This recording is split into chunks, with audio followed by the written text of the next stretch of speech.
ये खबर आ रही है आरबीआई की तरफ से कि उन्होंने 25 बेसिस पॉइंट का कट कर दिया है। 5.25% का अब जो है रेपो रेट लग चुका है। यहाँ पर आरबीआई गवर्नर की तरफ से एक बहुत बड़ी सौगात जो है दी गई है। मैं आप किस तरीके से देख रहे हैं, मार्केट पर इसका क्या असर होगा? देखिए, एमपीसी पॉलिसी से जस्ट पहले जीडीपी का डेटा आया था और 8.2% की जो ग्रोथ दिखाई गई है, so that was an indication कि हाँ, रेट कट की पॉसिबिलिटीज है। राइट। अ, देखिए, सब चीजों के अगर आउटपुट को देखें, सो गवर्नमेंट आल्सो वांट कि भारत में, मतलब अपनी मार्केट में जो थोड़ा सा लिक्विडिटी का जो ट्रेड का जो इम्पैक्ट है एक्चुअली उसको थोड़ा कंट्रोल किया जाए। और जो एक्सपोर्ट्स हैं, जो एक्सपोर्ट घटे हैं पिछले समय में, तो हम्म। उसको थोड़ा बूस्ट मिलेगा अगर करेंसी हम अगर हमारी जो कॉस्ट ऑफ लेंडिंग है, अगर कॉस्ट ऑफ परचेज लोन है, अगर वो कम होती है, तो इससे थोड़ा सा तो और सपोर्ट मिलेगा कि हमारे जो एक्सपोर्ट्स है थोड़े से उसको बढ़ सके, या फिर एमएसएमई को थोड़ा सपोर्ट मिल सके, क्योंकि सस्ते लोन इकोनॉमी को बूस्ट करते हैं। और कुछ ऐसे बड़े फैक्टर्स, अगर हम सिर्फ गवर्नमेंट डेटा को ही देखें, तो कुछ ऐसे बड़े रिस्क फैक्टर नहीं दिख रहे उनकी तरफ से, तो और जिसके वजह से sentiment is kind of positive bias है मार्केट में। यही राइट। हम बोल सकते हैं। फिलहाल रही बात करेंसी को लेकर के, so no one is worried about. Depreciate हो रहा है, ठीक है, अपने रिजर्व ज्यादा है, क्रूड सस्ता मिल रहा है हमको पहले से, तो ये सारी चीजों को एक तरफ बुरा तो बहुत सारा अच्छा लोग फोकस कर रहे हैं। Alright ma'am.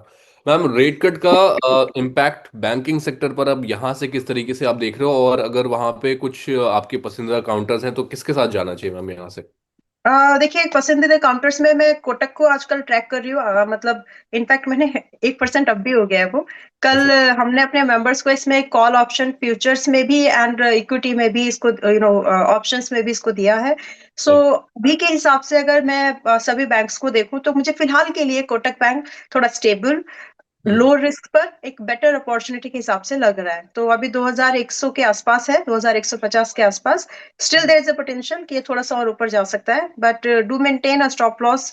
लगभग 2050 के आसपास एक स्टॉप लॉस रहेगा, जिसके अगेंस्ट में हमको 2250 तक का भाव दिख सकता है। But I will say volatility expect करो। अगर आपका किसी भी स्क्रिप्ट पर कोई भी आपका व्यू है, तो उस व्यू को टाइम दीजिए, इमीडिएटली ट्रेड करने की जरूरत नहीं है। एक या दो दिन आगे पीछे से कोई खास फर्क पड़ता नहीं है, अगर हम्म। स्पेसिफिकली किसी स्टॉक में दम है या फिर ट्रेंड का उसको फॉलो करना है, तो वॉलेटिलिटी का शिकार ना हो, इसलिए चाहे तो आज रुक जाइए, कल वगैरह आप देख सकते हैं।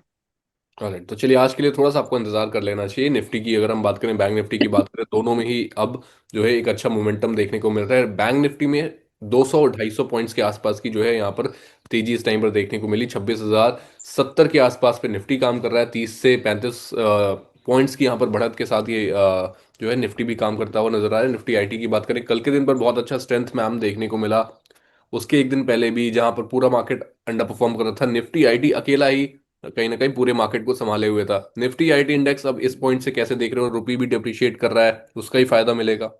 उसका फायदा मिलेगा, और ये थोड़ा हम्म। बहुत पुल बैक हो सकता है, लेकिन अभी भी ये चलने के लिए तैयार है। बिकॉज मुझे बहुत अच्छे से याद है, आपके साथ 4-5 शोज से मैं लगातार यही बोला है मैंने, कि बिल्कुल। अगर फोकस करना है तो निफ्टी आईटी के स्टॉक्स को देखो, एंड इट्स रियली वर्कड, है ना। आप टीसीएस बिल्कुल। को ले लीजिए, आप कोई भी आईटी स्टॉक्स को इंडेक्स लेवल पर अगर मैं बात करूं, जो इंडेक्स लीडर्स है, हम्म। एम्फेसिस, परसिस्टेंट, कोफोर्ज, टीसीएस स्पेसिफिकली, विप्रो, इन्फोसिस, इन सब ने बढ़िया परफॉर्म किया है। और अभी भी अगर कोई भी डिप आपको मिलता है निफ्टी आईटी के स्टॉक्स में, लीडर स्टॉक्स में स्पेसिफिकली, वहां पर हम्म। आप अपॉर्चुनिटी अभी भी देख सकते हैं। और अगर आपको कुछ बॉटम बाइंग देखना है, तो Happiest Mind is there, LTMI is there. आप स्टॉक स्पेसिफिक अगर आपको होना है, तो आप ये भी देख सकते हैं। ऑलराइट। एफआई और डीआईएस की अगर एक बार हम खरीदारी देखें तो पिछले कल के दिन पर अगर बात करें तो 4 तारीख को करीब 1944 करोड़ रुपए की नेट सेलिंग एफआईज ने की। वहीं डीआईएस की अगर बात करें तो करीब 3,661 करोड़ रुपए की डीआईएस ने यहाँ पर नेट बाइंग करते हुए नजर आए।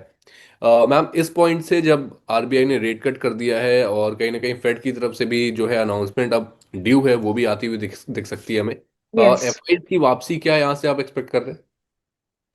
नहीं, वो तो एक्सपेक्ट नहीं कर रही हूँ अभी भी। नहीं। इट विल टेक टाइम, इसमें अभी भी और टाइम लगेगा, because hmm. Expensiveness of market still is the concern. हमारे कंपैरिजन में देर आर सम मार्केट्स, चाहे वो चाइनीज मार्केट हो या फिर अदर एशियन पॉसिबिलिटीज हो, देर आर सम ऑप्शंस जो हमारे कंपेरेटिवली चीपर चीपर हैं। और हम्म। दूसरा चीज, people are also kind of very cautious now कि आगे किन सेक्टर्स पर ट्रेड पैक्ट्स का क्या असर पड़ेगा। तो ये सारे फियर्स और फोरकास्टिंग्स हैं जो मार्केट में अभी भी एफआईएस के आउटफ्लो को कंटिन्यू रखने वाली है। यहाँ से रुकेगा ऐसा तो अभी मुझे अभी तो नहीं लग रहा है, अभी भी नहीं लग रहा है एक्चुअली, आई मस्ट से, क्योंकि मैं बार बार यही बोल रही हूँ कि अभी तो नहीं जाएगा। So it will take time. Currency appreciation is something that you know one has, it should be there. सब कुछ ठीक है तो currency depreciation shouldn't be there right. Actually, in my opinion. अगर सब ठीक है तो ये क्यों हो रहा है? बेशक ये एक्सपोर्ट्स को सपोर्ट करेगा, आपके आईटी जो आपके लगभग 20 अच्छा खासा सपोर्ट आपकी जीडीपी में करता है। तो यू नो एक एक आउटलुक अगर मैं देखूं, एक एक global investor point of view से, तो सब कुछ ठीक तो नहीं लग रहा है। बिल्कुल मैम, और वही चीज भी है कि अगर हम जीडीपी के नंबर्स दिखा रहे हैं, जीडीपी बहुत अच्छा परफॉर्म कर रहा है, आप कह रहे हो कि 4 क्वार्टर में बेस्ट परफॉर्मेंस रही है। उसके अलावा इन्फ्लेशन आपका डाउन है, जीएसटी में आपने कट कर दिया, इनकम टैक्स में कहीं ना कहीं छूट कर दी, मतलब सारी चीजें आप फैक्टर्स जो है वो बहुत ही पॉजिटिव साइड पर है। लेकिन उसका इम्पैक्ट रूपी कहीं ना कहीं डेप्रिशिएट हो रहा है, उसको अ, उसके पीछे की अब वजह क्या है, उसको लगातार जितने भी एक्सपर्ट्स हैं मैम डिकोड करने में लगे हैं कि आखिर इसकी जो है आखिर वजह क्या है। एफआईज यहाँ वजह से तो, पैसा निकाल रहे हैं, ये सॉरी। वो वजह तुम हो का सवाल ढूंढ रहे कि वजह वो कौन है। चलिए। राइट मैम, तो मैम अगर अभी से देखें, यहाँ से 25 बेसिस पॉइंट का कट हुआ है, अब लोन्स ईएमआईज जो है लोगों की थोड़ी सी वहां पर उन्हें राहत मिल सकती है। अब इसका फायदा अगर मार्केट्स के लोग जो हैं वो इन्वेस्टर पॉइंट ऑफ व्यू से और फटाफट जिन्हें कहीं ना कहीं जो अपॉर्चुनिटीज रहे मार्केट में, कहाँ बन हम्म। रही है मैम, किन सेक्टर्स में अपॉर्चुनिटी बन रही है 25 बेसिस पॉइंट के कट के बाद? देखिए, जो डेवलपर्स है जो रियल एस्टेट सेक्टर में काम करते हैं, उनको हम्म। आप जरूर देख सकते हैं क्योंकि होम लोन राइट। सस्ते होंगे। ऑटो सेक्टर में जो लोन कॉशियस जो कम्युनिटी है, यानी जो जिन ऑटो मेकर्स का हम्म। सेगमेंट मेजर सेल जिनकी होती है 10 लाख से कम वाली कार्स की, मारुति, उन हम्म। कंपनीज को फिलहाल हम देख सकते हैं, लेकिन डिप्स में ही बाय करना है। एंड हाँ। डेवलपर्स में बहुत सारी कंपनीज है। पूना वाला है, पिछले बार हम लोग ने शायद इसके बारे में बात भी की थी, राइट। बट अभी भी काफी महंगा है। आप दूसरी कुछ कंपनी जो एम फाइनेंस है, चोला आप होल्डिंग्स को आप देख सकते हैं, एक्चुअली आप मन्नापुरम को देख सकते हैं, Manappuram is doing something good. तो जो फाइनेंसिंग कंपनीज है, एनबीएफसीज है, उनको देखिए, लेकिन डिप में ही खरीदिए। और जो रियल्टर्स हैं, जो डेवलपर हैं, स्पेसिफिकली काम करते हैं हाउसिंग में, उनको आप देख सकते हैं। पुड़को इज समथिंग जो कि एक बार देखा जा सकता है। तो हम्म। अगर आपको एक थीम में देखना है कि कहाँ कहाँ पर इसका बेनिफिट मिलेगा, तो वो ये कुछ थीम्स हैं, ये कुछ कंपनीज के नाम है जो मैंने देखे हैं अभी। बट एज ऑफ नाउ, अगर टू बी स्पेसिफिक, आज क्या बाय करें, पुणे वाला फिनकॉर्प बेटर लग रहा है। और तो पूना वाला फिनकॉप में यहाँ पर जो है आपको अपॉर्चुनिटी मिल सकती है। लास्ट टाइम भी हमने इस पर बातचीत करी थी मैम।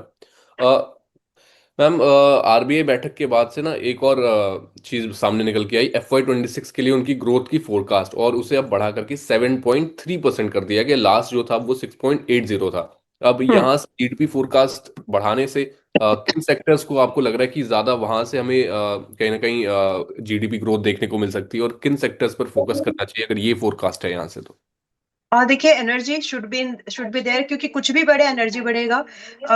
एक सेकेंड, है ना, कुछ भी बढ़े तो आपका एनर्जी कंजप्शन बढ़ता ही बढ़ता है। बिल्कुल। एंड देन आपका एक दूसरा जो सेक्टर है कि अगर आप डिमांड में जा रहे हो तो आपके कुछ स्पेसिफिक सेक्टर, आपकी कंजप्शन हम्म। सेक्टर में थोड़ी सी ग्रोथ हम देख सकते हैं, बट वो उतना आउट परफॉर्म तो नहीं करेगा। देन आप राइट। आईटी पर अभी भी चाहे तो, इट्स माय जस्ट ओपिनियन, क्योंकि अभी काफी चल चुका है आईटी, जब से मैंने उसको बोला है तब से तो काफी चल चुका है।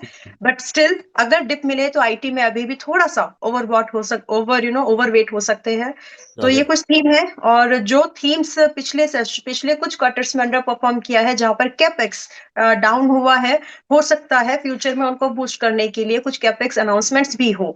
तो जो इंफ्रास्ट्रक्चर है, मेजर इंफ्रास्ट्रक्चर, उनमें भी थोड़ा सा ध्यान दिया जा सकता है। पोर्ट्स रिलेटेड कंपनीज पर ध्यान दिया जा सकता है, क्योंकि कुछ भी चले तो ये तो फिर ये ऐसा है कि अगर आप कुछ भी करेंगे तो ये कुछ ऐसे सेक्टर्स हैं, कुछ इंडस्ट्रीज हैं एक्चुअली जिसमें बूस्ट मिलेगा।